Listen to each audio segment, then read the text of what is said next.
Civic ভলেন্টিয়ার্সদের মধ্যে কিন্তু চিন্তা বাড়ছে, একটার পর একটা বিতর্ক জড়িয়ে যাচ্ছে। গত 9 আগস্টের আরজিকর ঘটনার পর সিভিক ভলেন্টিয়ার্স রেপ এবং তোমার মার্ডার কেসের আসামি হওয়ার পরবর্তী সময় থেকে সিভিক ভলেন্টিয়ার্সদের কিন্তু চিন্তা বাড়ছে।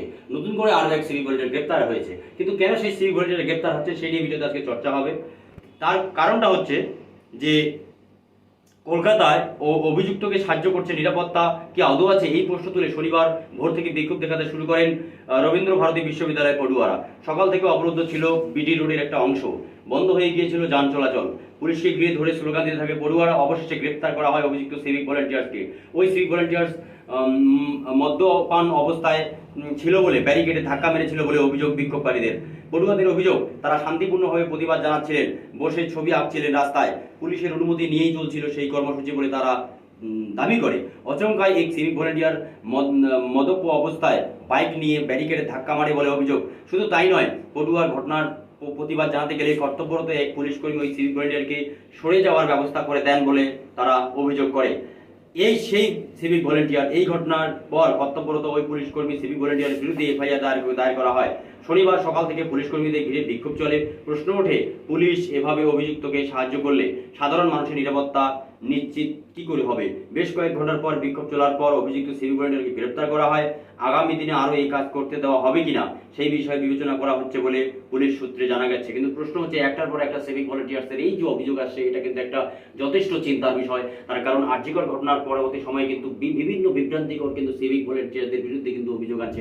কিন্তু রাজ্য সরকার সিভিক ভলেন্টিয়ারদের উপরে যখন একটার পর একটা ভাতা হোক বা বেতন হোক বা পূজার বোনাস হোক বৃদ্ধি করার দিকে নজর রাখছে, তাহলে অবশ্যই সিভিক ভলেন্টিয়ারদের ক্ষেত্রে কিন্তু সুনির্দিষ্ট গাইডলাইন, সিভিক ভলেন্টিয়াররা কিন্তু অন্ধকারের মধ্যে আছে, যে সিভিক ভলেন্টিয়ারদের সুনির্দিষ্ট গাইডলাইন তৈরি করে যে সমস্ত সিভিক ভলেন্টিয়ারদের শিক্ষাগত যোগ্যতা ভালো, যাদের গুড উইল রয়েছে, যাদের ক্যারেক্টার ভালো, সেই ক্ষেত্রে কিন্তু অবশ্যই রাজ্যের মুখ্যমন্ত্রী মাননীয় মমতা বন্দ্যোপাধ্যায়ের দৃষ্টি আকর্ষণ করছি যে সমস্ত সিভিক ভলেন্টিয়ার্সদের একত্রিত না করে তাদের যে ক্যাটাগরি, তাদের যে শিক্ষাগত যোগ্যতা এবং তাদের যে বিহেভ, সেই টোটালটাকে করে কিন্তু সিভিক ভলেন্টিয়ারদের আলাদা করা যায়।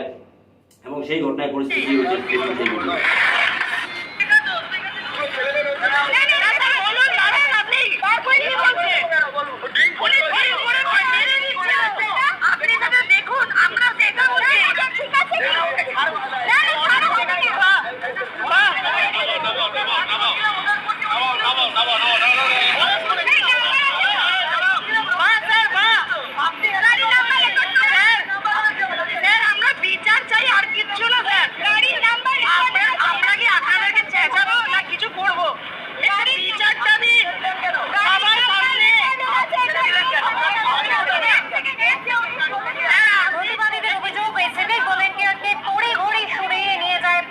তারই প্রতিবাদে সিথি মোড়ে অবস্থান কর্মসূচি শুরু করেন পড়ুয়া এবং প্রাক্তনীরা।